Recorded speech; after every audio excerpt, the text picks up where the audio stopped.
सबसे पहले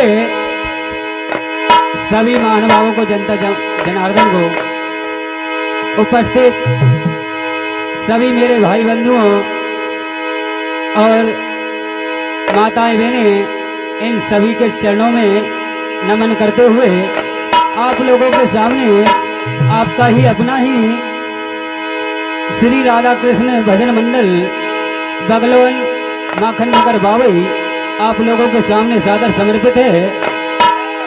जाने अनजाने में किसी प्रकार से गलती हो जाए आप हमें क्षमा चाहेंगे।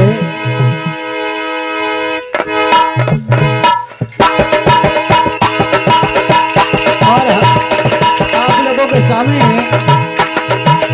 बहुत ही कम उम्र में जो ढोलक पर वादन कर रहे हैं हमारे अंकित मालवीय बगलवन, एक बार इनके लिए जोरदार ताली के साथ आशीर्वाद प्रदान करें।